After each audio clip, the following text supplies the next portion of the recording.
Hi students, నేను ఈ వీడియోలో ఎంబెడెడ్ డిజైన్ సబ్జెక్ట్లో 5th unit RTOS real time operating system based embedded system డిజైన్లో కొన్ని టాపిక్స్ నేను లాస్ట్ వీడియోలో ఎక్స్ప్లెయిన్ చేశాను. సో ఇంకా కొన్ని టాపిక్స్ ఉన్నాయన్నమాట. నేను ఈ వీడియోలో అవన్నీ మీకు సింపుల్గా నీట్గా ఎక్స్ప్లెయిన్ చేస్తాను. ఓకేనా? సరే, ఇంకా స్టార్ట్ చేద్దాం. ఫస్ట్ వచ్చేసి టాస్క్ కమ్యూనికేషన్. మల్టీ టాస్కింగ్ సిస్టమ్స్లో మల్టిపుల్ టాస్క్ ఆర్ ప్రాసెస్ అనేవి సేమ్ టైంలో రన్ అవుతాయి అనమాట. దాన్ని సూడో పారలలిజం అంటాము. ఈ ప్రాసెస్ అనేవి ఈచ్ అదర్ ఇంటరాక్ట్ అవ్వచ్చు, ఇంటరాక్ట్ అవ్వకపోవచ్చు. ఈ ప్రాసెస్ అనేవి 2 టైప్స్ లో డివైడ్ అయ్యాయి అనమాట. అంటే దాని యొక్క ఇంటరాక్షన్ బేస్ మీద. సో ఫస్ట్ వచ్చేసి కోఆపరేటింగ్ ప్రాసెస్. ఈ ప్రాసెస్ కి ఏంటంటే ఇన్పుట్ అనేది అవసరం అవుతుంది అనమాట. అంటే వేరే ప్రాసెస్ నుంచి ఇన్పుట్ అనేది అవసరం అవుతుంది టాస్క్ ని ఫినిష్ చేయడానికి. నెక్స్ట్ ఏంటంటే కంపీటింగ్ ప్రాసెస్. ఈ ప్రాసెస్ ఏంటంటే ఇప్పుడు అవి ఈచ్ అదర్ ఏం షేర్ చేసుకో, కానీ ఏంటంటే సిస్టమ్ రిసోర్సెస్ ఉంటాయి కదా, లైక్ సిపియు కానీ మెమొరీ కానీ ఎక్సెట్రా, వీటిని షేర్ చేసుకుంటాయి. కోఆపరేటింగ్ ప్రాసెస్ అనేది ఎలా కమ్యూనికేట్ అవుతుందో చూద్దాం. ఫస్ట్ వచ్చేసి కోఆపరేషన్ త్రూ షేరింగ్ అనమాట. ప్రాసెస్ అనేది డేటాని షేర్ చేసుకుంటుంది అనమాట. ఎలా షేర్ చేసుకుంటుందంటే కామన్ రిసోర్సెస్ నుంచి, లైక్ మెమొరీ కానీ ఫైల్స్ కానీ. నెక్స్ట్ వచ్చేసి కోఆపరేషన్ త్రూ కమ్యూనికేషన్. ఇందులో ఏంటంటే ఎలాంటి డేటా అనేది ప్రాసెస్ అనేది షేర్ చేసుకోదు, కానీ ఏంటంటే సింక్ లో ఉంటుందన్నమాట కమ్యూనికేట్ అవ్వడానికి. నెక్స్ట్ వచ్చేసి అసలు ఇంటర్ ప్రాసెస్ కమ్యూనికేషన్ అంటే ఏంటి? ఇంటర్ ప్రాసెస్ కమ్యూనికేషన్ అంటే ప్రాసెస్ ఉంటాయి కదా, అవి ఎలా మాట్లాడుకుంటాయి, ఎలా కమ్యూనికేట్ అవుతాయని ఈచ్ అదర్. ఈ ఇంటర్ ప్రాసెస్ కమ్యూనికేషన్ అనేది టాస్క్ ని కోఆర్డినేట్ చేయడానికి హెల్ప్ చేస్తుంది. డిఫరెంట్ సిస్టమ్స్ అనేవి different ways of inter process communication ని యూజ్ చేస్తాయి అనమాట. అంటే ఆపరేటింగ్ సిస్టమ్ వర్క్ మీద బేస్ అయ్యి. ఇక్కడ చూడండి, different system use different ways of inter process communication depending upon how the operating system works. Common types of inter process communication వచ్చేసి shared memory. ఇందులో పైప్స్ ని యూజ్ చేసుకుంటుంది. ఇంకా మెమొరీ మ్యాప్డ్ ఆబ్జెక్ట్స్. నెక్స్ట్ వచ్చేసి message passing using message queues, ఇంకా mail boxes. తర్వాత వచ్చేసి remote procedure call. వీటి గురించి డీటెయిల్ గా చూద్దాం. ఫస్ట్ వచ్చేసి షేర్డ్ మెమొరీ. షేర్డ్ మెమొరీ అంటే ఏంటంటే ప్రాసెస్ అనేది షేర్డ్ ఏరియా ఆఫ్ మెమొరీని యూజ్ చేసుకుంటుంది అనమాట కమ్యూనికేషన్ అవ్వడానికి. ఒక ప్రాసెస్ అనేది డేటాని రైట్ చేస్తుంది అనమాట షేర్డ్ మెమొరీలో. ఇంకొక ప్రాసెస్ అనేది రీడ్ చేస్తుంది. షేర్డ్ మెమొరీ ఇంప్లిమెంటేషన్ అనేది ఆపరేటింగ్ సిస్టమ్ మీద డిపెండ్ అయి ఉంటుంది. షేర్డ్ మెమొరీని ఇంప్లిమెంట్ చేయడానికి డిఫరెంట్ వేస్ ఉన్నాయి. ఒకటి వచ్చేసి పైప్స్, నెక్స్ట్ వచ్చేసి memory mapped object. First pipe అంటే ఏంటో చూద్దాం. సో పైప్ అనేది ఒక పీస్ ఆఫ్ షేర్డ్ మెమొరీ అనమాట. సో ఇది అనేది ప్రాసెస్ యూజ్ చేసుకుంటుంది అనమాట కమ్యూనికేట్ అవ్వడానికి ఈచ్ అదర్. పైప్స్ అనేవి క్లయింట్ సర్వర్ మోడల్ ని ఫాలో అవుతాయి. సో ప్రాసెస్ అనేది పైప్ ని క్రియేట్ చేసింది అనుకోండి, దాన్ని మనం పైప్ సర్వర్ అంటాం. సో ప్రాసెస్ అనేది పైప్ ని కనెక్ట్ చేసింది అనుకోండి, దాన్ని మనం పైప్ క్లయింట్ అంటాం. A process that connects to the pipe is called the pipe client. Pipe అనేది ఒక టన్నల్ లాగా ఉంటుంది అనమాట ఇన్ఫర్మేషన్ కి. సో దానికి 2 ఎండ్స్ అనేవి ఉంటాయి. ఫస్ట్ వచ్చేసి యూని డైరెక్షనల్. అంటే ఏంటంటే డేటా అనేది ఒక డైరెక్షన్ లోనే ఫ్లో అవుతుంది అనమాట. సో ఒక ప్రాసెస్ అనేది సెండ్ చేస్తుంది, ఇంకొకటి ఏంటంటే రీడ్ చేస్తుంది అనమాట. నెక్స్ట్ వచ్చేసి బై డైరెక్షనల్. అంటే ఏంటంటే డేటా అనేది బోత్ ఎండ్స్ లో, బోత్ వేస్ లో ఫ్లో అవుతుంది అనమాట. సో రెండు ప్రాసెస్ అనేవి సెండ్ చేస్తాయి, ఇంకా రిసీవ్ చేసుకుంటాయి. Types of pipes. ఫస్ట్ వచ్చేసి అనానమస్ పైప్స్. అంటే ఇది అనేది యూని డైరెక్షనల్ అనమాట. ఇది అనేది కమ్యూనికేషన్ ప్రాసెస్ మధ్య కమ్యూనికేషన్ పర్పస్ కి యూజ్ చేస్తాము. నెక్స్ట్ వన్ వచ్చేసి నేమ్డ్ పైప్స్ అనమాట. సో ఇవన్నీ unidirectional or bidirectional. So ఇవి ఏంటంటే డిఫరెంట్ ప్రాసెస్ ఉంటాయి కదా, అవన్నీ కమ్యూనికేట్ అయ్యేలాగా ఎలో చేస్తుంది అనమాట. నెక్స్ట్ వన్ ఏంటంటే మెమొరీ మ్యాప్డ్ ఆబ్జెక్ట్స్. సో ఈ మెమొరీ మ్యాప్డ్ ఆబ్జెక్ట్స్ ఏంటంటే ఇంకొక వే అనమాట, another way to share memory between process మధ్యలో మెమొరీని షేర్ చేసుకోవడం. రియల్ టైమ్ ఆపరేటింగ్ సిస్టమ్స్ అనేవి ఈ మెథడ్ ని యూజ్ చేసుకుంటాయి. మల్టిపుల్ ప్రాసెస్ అనేవి సైమల్టేనియస్ గా సేమ్ బ్లాక్ ఆఫ్ మెమొరీని యాక్సెస్ చేసుకుంటాయి అనమాట కమ్యూనికేట్ అవ్వడానికి. ఈ మెథడ్ లో మెమొరీ బ్లాక్ అనేది క్రియేట్ అవుతుంది, మెమొరీ అనేది రిజర్వ్ అవుతుంది, షేర్ అవుతుంది. ప్రాసెస్ అనేది రీడ్ ఇంకా రైట్ చేస్తుంది అనమాట ఆ బ్లాక్ ఆఫ్ మెమొరీకి. నెక్స్ట్ టాపిక్ వచ్చేసి మెసేజ్ పాసింగ్. మెసేజ్ పాసింగ్ అనేది ఒక వే అనమాట different process or programs communicate అవ్వడానికి ఈచ్ అదర్. అంటే మెసేజ్ సెండ్ చేసుకోవడానికి, కమ్యూనికేట్ అవ్వడానికి ఒక వే అనమాట. ఈ మెసేజ్ పాసింగ్ అనేది స్మాల్ పీసెస్ ఆఫ్ ఇన్ఫర్మేషన్ ని ప్రాసెస్ ఇంకా థ్రెడ్స్ మధ్యలో సెండ్ చేస్తుంది అనమాట సేమ్ టైంలో వర్క్ అవుతున్నప్పుడు. షేర్డ్ మెమొరీలో ఎలా అంటే లార్జ్ అమౌంట్ ఆఫ్ డేటా అనేది ప్రాసెస్ అనేది షేర్ చేస్తుంది అనమాట. కానీ మెసేజ్ పాసింగ్ లో ఎలా అంటే వన్ స్మాల్ మెసేజ్ అనేది ఎట్ ఏ టైమ్ లో వెళ్తుంది. Types of message passing. First వచ్చేసి మెసేజ్ క్యూ. మెసేజ్ క్యూ అనేది లైక్ ఏ వెయిటింగ్ లైన్ అనమాట. సో ఇందులో ఏంటంటే మెసేజెస్ అనేవి స్టోర్ అవుతాయి. సో వన్ ప్రాసెస్ అనేది మెసేజ్ ని సెండ్ చేసింది అనుకోండి క్యూకి. సో అనదర్ ప్రాసెస్ ఏం చేస్తుందంటే ఆ క్యూ నుంచి తీసుకుంటుంది అనమాట. ఎప్పుడైతే అది రెడీగా ఉంటుందో, ఏవైతే రిసీవ్ చేసుకున్న మెసేజెస్ ఉంటాయి కదా, అవన్నీ ఏంటంటే ఆర్డర్ లో సెండ్ అవుతాయి అనమాట. First come first served. Mail box. Mail box అనేది లైక్ ఏ మెసేజ్ బాక్స్ అనమాట. సో ఇందులో అనేది మెసేజెస్ అనేవి డ్రాప్ అవుతాయి అనమాట ఒక ప్రాసెస్ ద్వారా. సో ఇంకొక ప్రాసెస్ ఏంటంటే పిక్ చేసుకుంటుంది. ఇది అనేది రియల్ టైమ్ ఆపరేటింగ్ సిస్టమ్స్ లో యూజ్ చేస్తాము. సో ఇది అనేది వన్ వే కమ్యూనికేషన్ కి మంచిగా ఉంటుందన్నమాట. వన్ ప్రాసెస్ సెండ్ చేస్తుంది, ఇంకొకటి ఏంటంటే రిసీవ్ చేసుకుంటుంది. మల్టిపుల్ ప్రాసెస్ ఏంటంటే సేమ్ మెయిల్ బాక్స్ ని యూజ్ చేసుకుంటాయి అనమాట, మెసేజ్ ని సెండ్ ఇంకా రిసీవ్ చేసుకోవడానికి.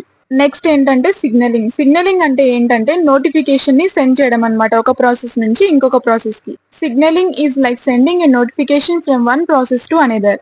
సో ఇది అనేది ఒక సింపుల్ వే అన్నమాట. ప్రాసెస్ అనేది ఇంకొక ప్రాసెస్ కి చెప్తుంది సంథింగ్ ఏదో జరిగింది, ఒక ఈవెంట్ లాగా ఏదో జరిగింది అని. సో ఇది అనేది ఎలాంటి ఇన్ఫర్మేషన్ కానీ డేటా కానీ సెండ్ చేయదన్నమాట, జస్ట్ ఒక సిగ్నల్ అనేది వేరే ప్రాసెస్ కి ఇస్తుంది దానికి తెలియడానికి. నెక్స్ట్ టాపిక్ వచ్చేసి రిమోట్ ప్రొసీజర్ కాల్. సో ఇది అనేది ఒక మెథడ్ అన్నమాట. ఇది ఏం ఎలో చేస్తుందంటే ఒక ప్రోగ్రామ్ ఉంటుంది కదా, అది ఇంకొక ప్రోగ్రామ్ కి రిక్వెస్ట్ చేస్తుంది అనమాట టాస్క్ ని పర్ఫామ్ చేయడానికి. ఒకవేళ ఆ టూ ప్రోగ్రామ్స్ అనేవి డిఫరెంట్ కంప్యూటర్స్ లో రన్నింగ్ అవుతున్నా కానీ నెట్వర్క్ తో కనెక్ట్ అయ్యి, సో ఈ ఆర్పిసి మెథడ్ అనేది ఎలో చేస్తుంది అనమాట ఒక ప్రోగ్రామ్ ఇంకొక ప్రోగ్రామ్ కి రిక్వెస్ట్ సెండ్ చేయడానికి, టాస్క్ ని పర్ఫామ్ చేయడంలో. ఎగ్జాంపుల్ ఏంటంటే program process one on one computer లో ఉన్న ప్రోగ్రామ్ అనేది ఇంకొక కంప్యూటర్ అనదర్ కంప్యూటర్ లో ఉన్న ప్రోగ్రామ్ ని అడుగుతుందన్నమాట టాస్క్ ని రన్ చేయడానికి. సో ఇది ఎలా వర్క్ అవుతుంది, ప్రాసెస్ 1 అనేది ప్రాసెస్ 2 కి రిక్వెస్ట్ సెండ్ చేస్తుంది అనమాట. సో ప్రాసెస్ 2 అనేది ఆ టాస్క్ ని ఎగ్జిక్యూట్ చేసి రిజల్ట్ ని ఇస్తుంది. ఈ రిమోట్ ప్రొసీజర్ కాల్ అనేది కామన్ గా డిస్ట్రిబ్యూటెడ్ సిస్టమ్స్ లో యూజ్ చేస్తామన్నమాట, లైక్ క్లయింట్ సర్వర్ సెటప్స్ లో. నెక్స్ట్ వచ్చేసి సాకెట్స్. సాకెట్స్ అనేవి టూల్స్ అన్నమాట. ఇవనేవి ప్రోగ్రామ్స్ కి ఎలో చేస్తాయి అనమాట కమ్యూనికేట్ అవ్వడానికి నెట్వర్క్ లో. ఎగ్జాంపుల్ ఏంటంటే క్లయింట్ అనేది ఒక మెసేజ్ ని సెండ్ చేస్తుంది అనమాట సర్వర్ కి ఇంటర్నెట్ లో సాకెట్ ని యూజ్ చేసుకొని. సో సర్వర్ ఏం చేస్తుంది, రెస్పాండ్ అవుతుంది. ఇది ఎలా వర్క్ అవుతుంది, క్లయింట్ అనేది సాకెట్ ని యూజ్ చేసుకొని సర్వర్ కి కనెక్ట్ అవుతుంది. క్లయింట్ అనేది సర్వర్ కి రిక్వెస్ట్ సెండ్ చేస్తుంది అనమాట. సో సర్వర్ ఏం చేస్తుందంటే దాన్ని ప్రాసెస్ చేసి మళ్ళీ దానికి రెస్పాండ్ అనేది సెండ్ చేస్తుంది. సాకెట్ టైప్స్ ఏంటంటే టీసీపీ స్ట్రీమ్ సాకెట్స్ అన్నమాట, ఇవి రియలబుల్ కమ్యూనికేషన్ కి యూజ్ చేస్తాం. యూడిపి డేటాగ్రామ్ సాకెట్స్, ఇవన్నీ ఫాస్ట్ గా ఉంటాయి బట్ ఏంటంటే less reliable communication. Next topic వచ్చేసి టాస్క్ సింక్రొనైజేషన్. సో సిస్టమ్ లో ఇప్పుడు మల్టిపుల్ టాస్క్ అనేవి సేమ్ టైమ్ లో రన్ అవుతున్నాయి. సో అవి రిసోర్సెస్ ని షేర్ చేసుకుంటాయి, లైక్ మెమోరీ ఆర్ ఫైల్స్ ని. టూ టాస్క్ అనేవి సేమ్ రిసోర్సెస్ ని సేమ్ టైమ్ లో యూజ్ చేసుకుంటున్నప్పుడు ఏమవుతుందంటే ప్రాబ్లం అనేది కాజ్ అవుతుంది. ఎగ్జాంపుల్ చూడండి, ఇప్పుడు ప్రాసెస్ 1 అనేది షేర్డ్ మెమోలో రాయాలనుకుంటుంది, ఏదో రాయాలనుకుంటుంది. ప్రాసెస్ 2 కూడా అందులో నుంచి రీడ్ చేయాలనుకుంటుంది అనమాట సేమ్ టైంలో. సో దీని వల్ల ఏమవుతుందంటే ఎర్రర్స్ ఇంకా డేటా అనేది కరప్టెడ్ అవుతుంది, ఎందుకంటే అవి కోఆర్డినేటెడ్ గా లేవు కదా. ఈ ప్రాబ్లం కి సొల్యూషన్ ఏంటంటే సింక్రోనైజేషన్. సో ఈ ప్రాబ్లం ని ప్రివెంట్ చేయడానికి సింక్రోనైజేషన్ ఏం చేస్తుందంటే ఒక టాస్క్ ఒకే టైంలో ఆ రిసోర్సెస్ ని యూజ్ చేసుకునేలాగా చేస్తుంది అనమాట. సో టాస్క్ సింక్రోనైజేషన్ ఏం ఎన్ష్యూర్ చేస్తుందంటే టాస్క్ అనేవి ఇంటర్ఫేస్ అవ్వకుండా, అంటే ఆ రెండు ఒకే టైంలో ఇంటర్ఫేస్ అవ్వకుండా, ఎప్పుడైతే షేర్డ్ డేటా యాక్సెస్ చేస్తున్నప్పుడు ఇంటర్ఫేస్ అవ్వకుండా ప్రివెంట్ చేస్తుంది అనమాట, అంటే టైమింగ్ అనేది ఇస్తుంది. సో ఇది ఎందుకు ఇంపార్టెంట్ అంటే సింక్రోనైజేషన్ లేకపోతే ఏమవుతుందంటే డేటాలో ఎర్రర్స్ అనేవి కాజ్ అవుతాయి. సో సింక్రోనైజేషన్ అనేది ఆపరేషన్ అనేది స్మూత్ గా జరిగేలాగా చేస్తుంది అనమాట. నెక్స్ట్ వచ్చేసి task synchronisation are communication issues. First వచ్చేసి ఏంటంటే రేస్ కండిషన్. ఈ రేస్ కండిషన్ అనేది ఎప్పుడు జరుగుతుందంటే మల్టిపుల్ ప్రాసెస్ అనేవి సేమ్ టైంలో సేమ్ డేటాని ఎట్ ఏ టైంలో ప్రాపర్ కంట్రోల్ లేకుండా యూజ్ చేసుకున్నప్పుడు. సో దీనివల్ల ఏమవుతుందంటే అన్ప్రిడిక్టబుల్ రిజల్ట్స్ అనేవి లీడ్ అవుతాయి. నెక్స్ట్ వచ్చేసి డెడ్ లాక్. డెడ్ లాక్ అంటే ఏంటంటే 2 or more ప్రాసెస్ అనేవి స్టక్ అయిపోవడం అనమాట. సో అవన్నీ ఏంటంటే వెయిట్ చేస్తున్నాయి అనమాట రిసోర్స్ కోసం. దీనివల్ల ఏమవుతుందంటే ఏవి కంటిన్యూ అవ్వలేవు. నెక్స్ట్ వచ్చేసి deadlock handling methods. First ఏంటి, ignore deadlocks, just ignore the problem. So ఆ ప్రాబ్లమ్ మనం ఇగ్నోర్ చేయాలి. నెక్స్ట్ ఏంటంటే మనం దాన్ని డిటెక్ట్ చేసి ఇంకా రికవర్ చేయాలన్నమాట. ఎప్పుడైతే డెడ్ లాక్స్ అనేవి జరుగుతాయో అప్పుడు వాటిని డిటెక్ట్ చేసి ఇంకా ఫిక్స్ చేయాలి. నెక్స్ట్ వచ్చేసి avoid dead lakhs. So system యొక్క డిజైన్ ఎలా ఉండాలంటే ఈ డెడ్ లాక్స్ నుంచి ప్రివెంట్ అయ్యేలాగా ఉండాలి. నెక్స్ట్ ఏంటంటే డెడ్ లాక్స్ ని ప్రివెంట్ చేయడం అనమాట. సో మనము సిస్టమ్ ని సెటప్ చేసేటప్పుడు డెడ్ లాక్స్ జరగకుండా సెటప్ చేయాలన్నమాట సిస్టమ్ ని. నెక్స్ట్ వచ్చేసి ప్రొడ్యూసర్ కన్స్యూమర్ ప్రాబ్లం. సో ఈ ప్రాబ్లమ్ లో ఏంటంటే వన్ ప్రాసెస్ ప్రొడ్యూసర్ అనేవాడు డేటాని క్రియేట్ చేస్తారు. సో అనదర్ కన్స్యూమర్ ఏంటంటే దాన్ని యూజ్ చేసుకుంటారు.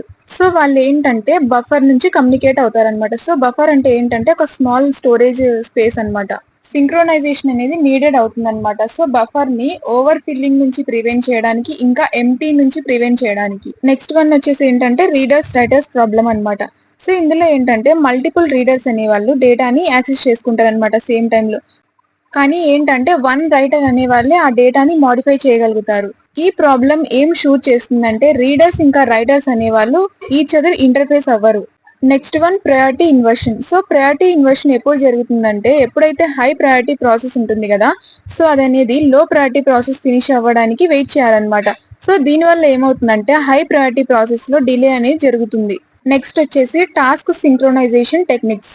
ఫస్ట్ వచ్చేసి busy waiting or spin lock. So busy waiting అంటే ఏంటంటే ప్రాసెస్ అనేది చెక్ చేస్తూ ఉంటుంది అనమాట, ఏమైనా జరిగిందా అని, అంటే రిసోర్స్ కోసం వెయిట్ చేస్తూ ఉంటుంది. సో దీని వల్ల ఏమవుతుంది, సిపియూ టైం అనేది వేస్ట్ అవుతూ ఉంటుంది కదా. సో స్పిన్ లాక్ అనేది ఒక టైప్ ఆఫ్ బిజీ వెయిటింగ్ అనమాట.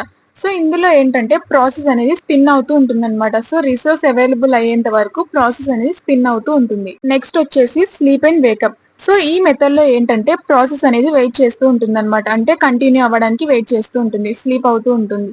సో వన్స్ కండిషన్ అనేది జరిగితే అంటే రిసోర్స్ అనేది అవైలబుల్ గా ఉందనుకోండి, సో అప్పుడు ఏమవుతుందంటే అది వేకప్ అయ్యి కంటిన్యూ చేస్తుంది దాని యొక్క ఫంక్షన్ అనేది. నెక్స్ట్ వచ్చేసి సెమాఫోర్. సెమాఫోర్ అనేది ఒక టూల్ అన్నమాట.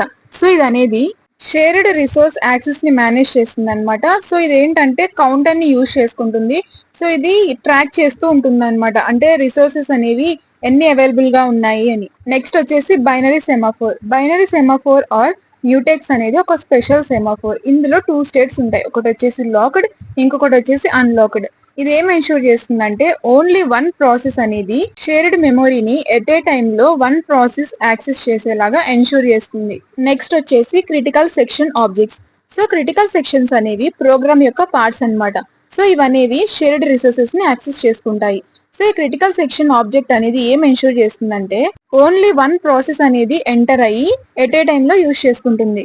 నెక్స్ట్ వచ్చేసి ఈవెంట్. ఈవెంట్ అనేది ఎందుకు యూజ్ చేస్తామంటే ఇది అనేది డిఫరెంట్ ప్రాసెస్ కి ఒక సిగ్నల్ లాగా యూజ్ చేస్తాం అనమాట. ఈవెంట్ అనేది like A signal are A notification అనమాట. ఇది మల్టీ టాస్కింగ్ లో యూజ్ చేస్తాం. ఇప్పుడు వన్ ప్రాసెస్ అనేది దాని యొక్క వర్క్ ని ఫినిష్ చేసింది. సో అది ఏం చేస్తుందంటే ఈవెంట్ ని సెండ్ చేస్తుంది అనమాట వేరే ప్రాసెస్ కి. సో దానివల్ల ఏమవుతుందంటే ఆ వేరే ప్రాసెస్ అనేవి దాని యొక్క వర్క్ ని కంటిన్యూ చేసుకుంటాయి. సో స్టూడెంట్స్, ఇప్పటి వరకు చెప్పిన టాపిక్స్ అన్ని మీకు అర్థమయ్యాయా? నా ఎక్స్ప్లెనేషన్ మీకు నచ్చినట్టయితే మీ ఫ్రెండ్స్ కి షేర్ చేసి నాకు సపోర్ట్ చేయండి. ఇంకా ఛానల్ ని సబ్స్క్రైబ్ చేయండి. Thank you.